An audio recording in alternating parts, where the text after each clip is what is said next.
One of the key tasks that Rousseau is engaging in throughout the discourse is trying to explain to us the developments that human beings must have gone through in order to reach the civilized state that we find ourselves in today. And so he's going to begin by trying to strip away all of the things that are achievements that we take for granted, these great points of change along the way. Now, passions are something that are going to develop from the original state that human beings are in. We're like other animals. They have passions or emotions or drives, all the way to the present, where we have a much wider range of passions than we originally started out with. The emotional makeup, the affectivity of human beings has developed. The sensibilities of human beings have developed over time, you could say.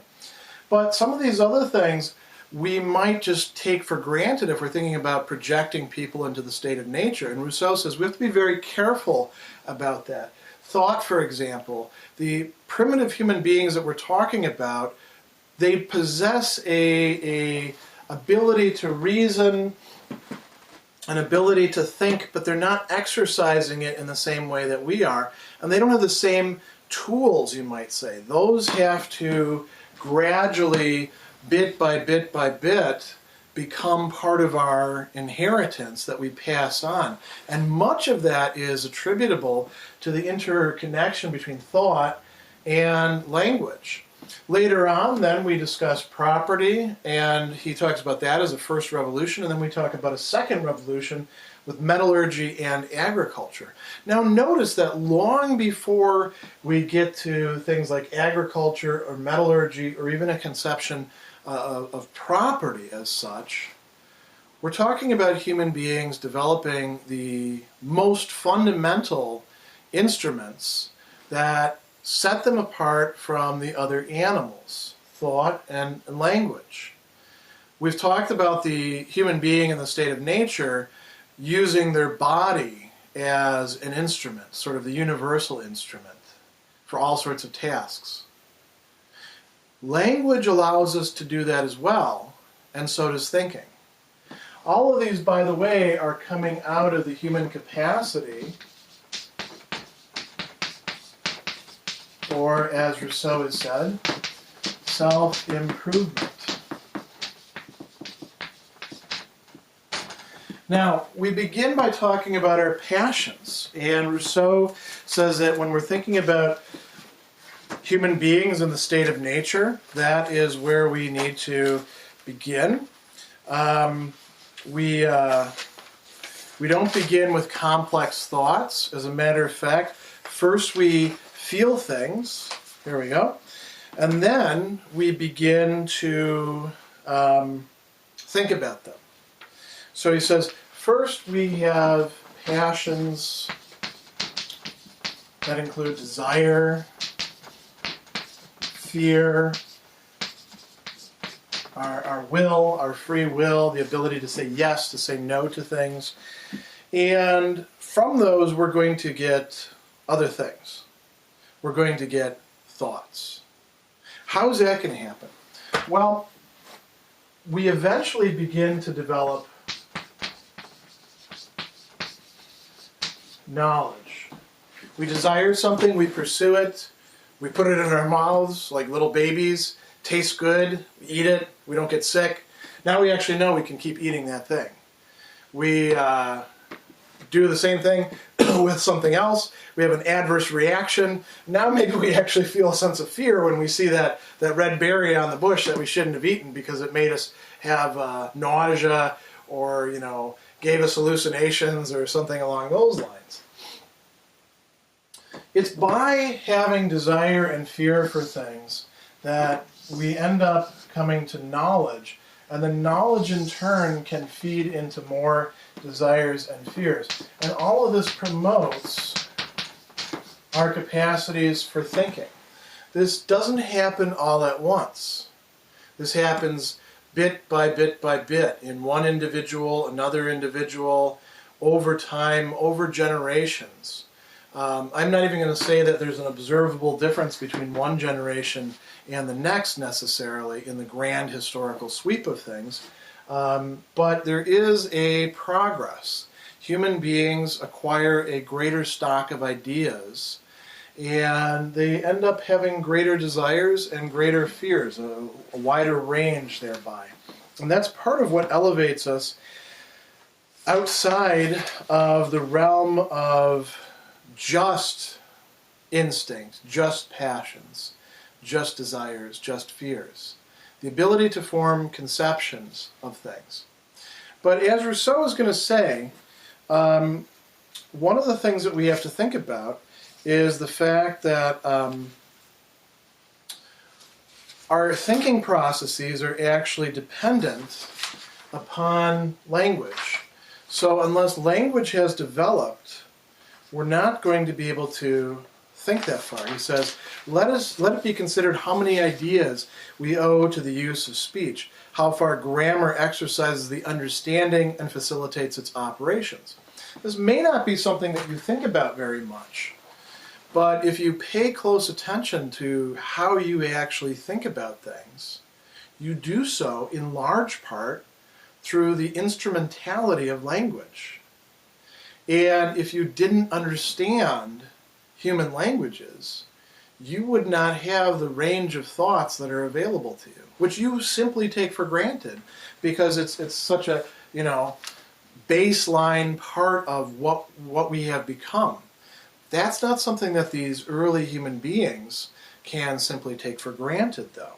It says, let us reflect upon the inconceivable pains and the infinite space of time that the first invention of languages must have cost. How did language come into being? What is the actual origin point of that?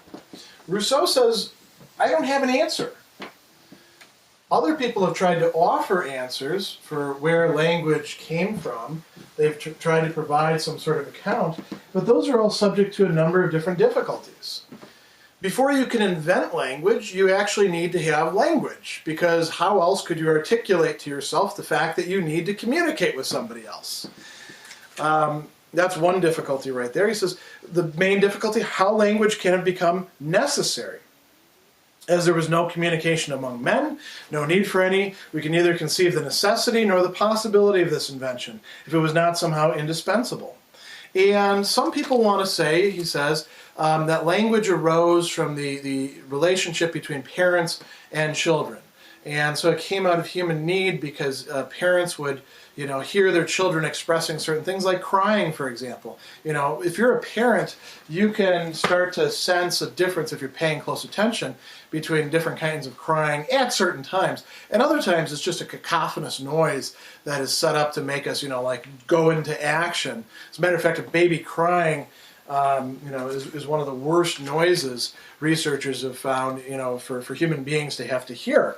So it's not going to be that. He says, if it was that, then every single child would be making up its own language, and the language would basically die out with that child. That's not language. If you think about what language actually is, language as communication requires that you and I and other people be on the same page, so to speak, that we actually share something in common, that when we use words, even if they're the same words, the same signs, the same sounds, they need to mean more or less the same thing when you hear the word as when I'm speaking the word, or else we don't actually have a language. Now, it's difficult to explain how that is going to come about. He says, let's actually just say the first difficulty, where language came from, let's say that's taken care of. What could we say about primitive language? He says, let us for a moment then take ourselves as being on this side of the vast space, which must lie between a pure state of nature and that in which languages have become necessary. Let's inquire how they could first become established. And here we have a paradox. Here we have a problem. Because it looks like language is required for thought, but thought is also required for language. Now, one way that you can actually deal with this problem is by saying that we start out with very crude language, underdeveloped language, And that, arises out of some sort of need. We don't know exactly where. And that provokes greater development of thought. And that, in turn, provokes more linguistic development.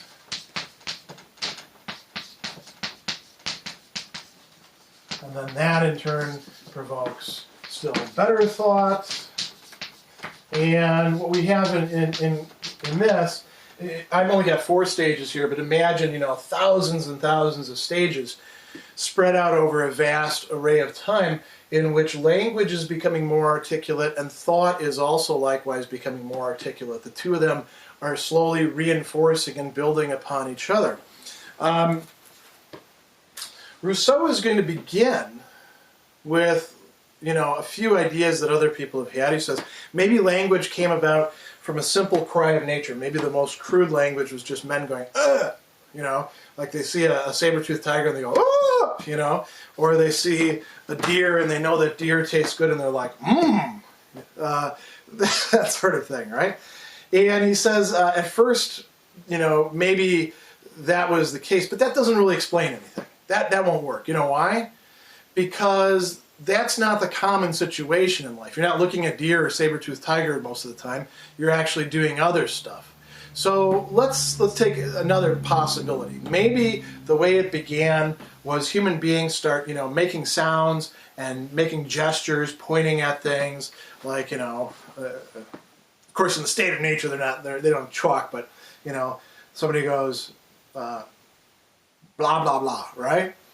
Now that means chalk. Or at least this piece of chalk. And the other guy picks it up and says, blah, blah, blah. And eventually they start to realize that when it gets dark, you can't really see people pointing at things or doing whatever other gestures they might be doing. And so they start to substitute words for that. What we're doing is we're moving from very crude language to more sophisticated language by doing that. But Rousseau has some other really interesting speculations about what language could have been like at that time. He says that words would have to have a much more extensive signification so that one word would substitute for an entire proposition. What do we mean when we talk about a proposition? This is something that we probably need to spell out a little bit so that there's no unclarity about this. The most basic propositions are subject plus verb.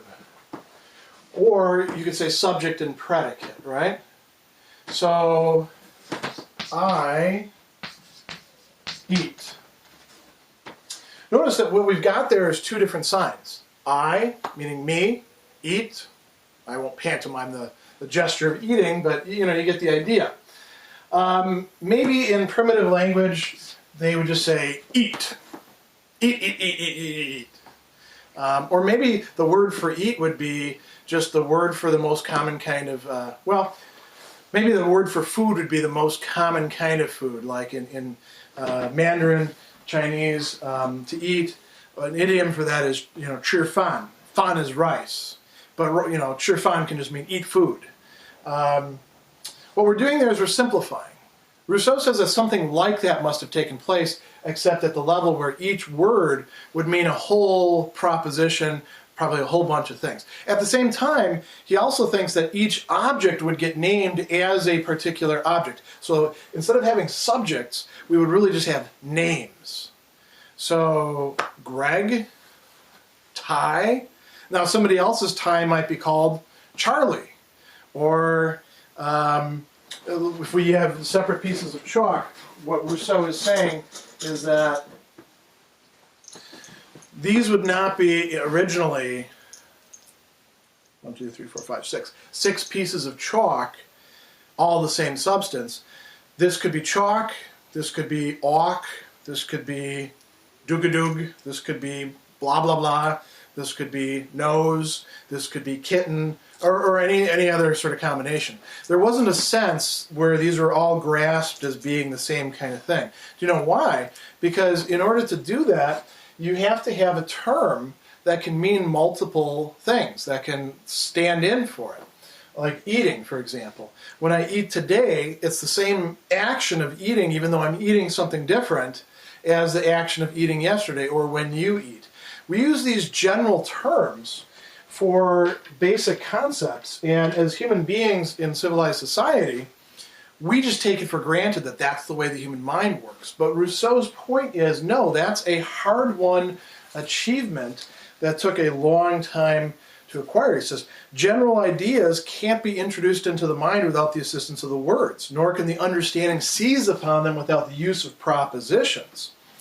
This is one reason why animals can't form such ideas or ever acquire the capacity for self-improvement, which depends upon them. So notice now, this capacity for self-improvement has now been connected to language and thought.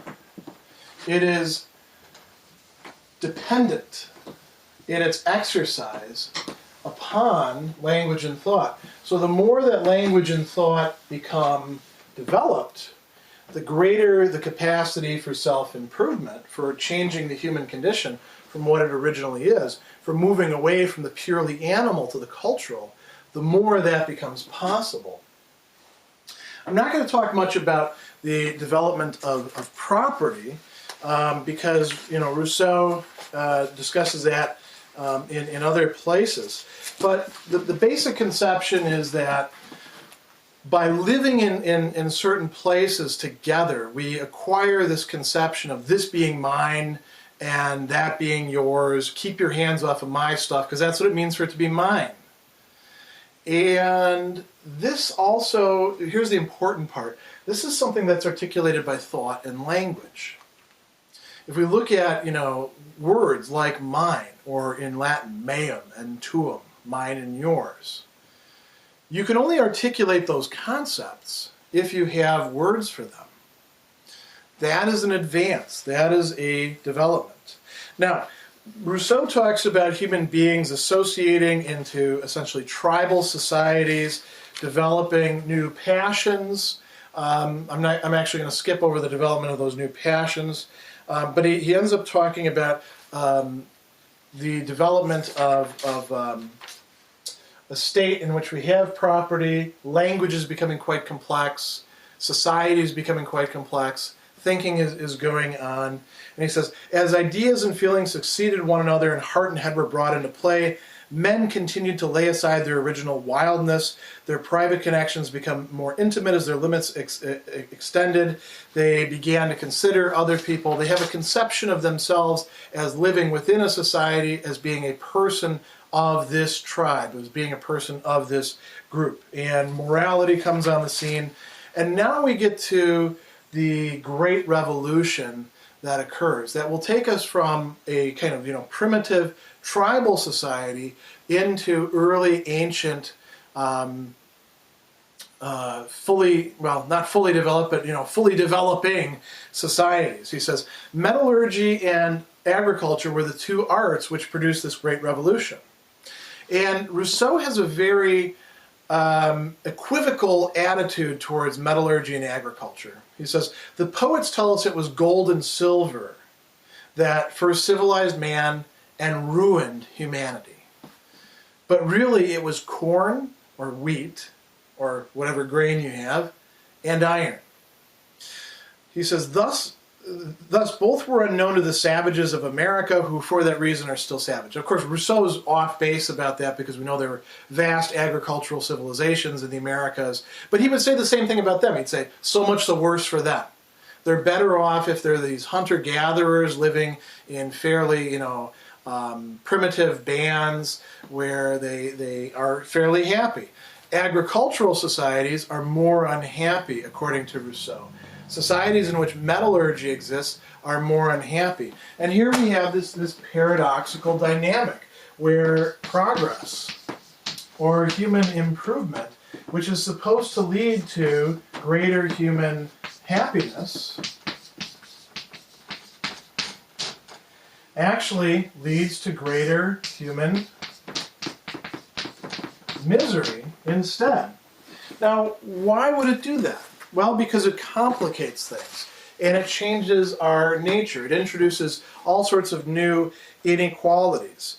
So he says, we'll talk about that in a moment. Let's think about how ironworking and agriculture come about. It says, just like with language, it's difficult to conjecture how people first came to know and use iron. It's not the sort of thing that you would sort of just think of, well, I'm going to dig down there and get some ore. If you understand what's involved in ironworking or metalworking in general, what you have to get is ore, and then you have to heat it up and get the metal to come out. Then you have to form it.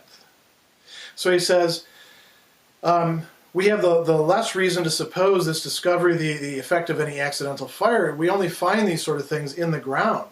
It looks like nature had taken pains to keep that fatal secret from us. So we have to assume something like the extraordinary accident of some volcano, which is ejecting metallic substances already in fusion, and then that suggested to the spectators the idea of imitating that. And he says, agriculture, the principles of it were long known before they were put into practice. That's a little bit easier to wrap our head around.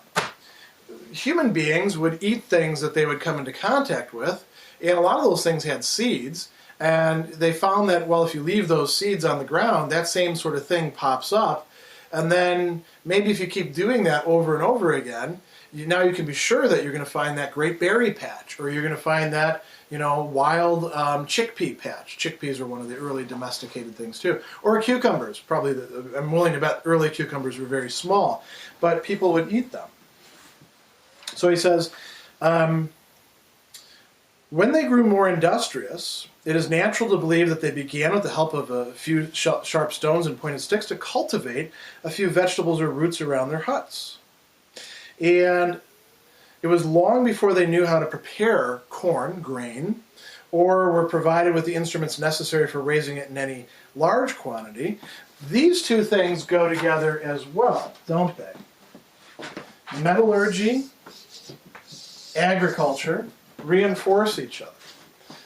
Of course, you can have Stone Age implements and do agriculture, but it's a lot easier when you actually have bronze, let alone iron, and you can begin to do things like plow ground or carry water in containers and irrigate, when you can dig, when you can change the face of the earth. And metallurgy in its own turn demands that you have people who are devoted to providing food. If you want to have a smith, that smith has to be fed. Those workers, the miners who are digging out the ore, the people who are refining it, they all have to be fed. So metallurgy both makes agriculture more possible and demands an intensification of agriculture.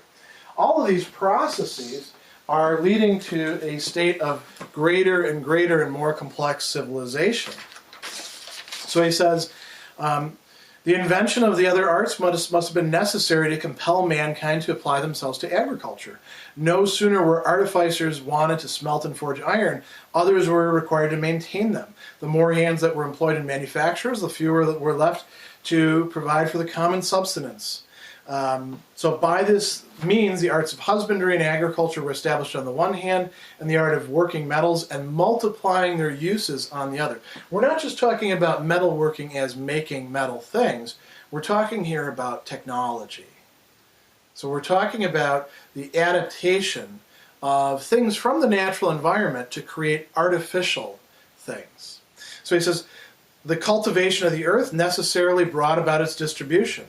Property, once recognized, gave rise to the first rules of justice. For to secure to each man his own, it had to be possible for each to have something. And here we see that we're now arrived at a state of quite complex society where language and thought can mimic what's going on with property, with metallurgy, with agriculture. We're now looking at the kinds of civilizations that we see in history.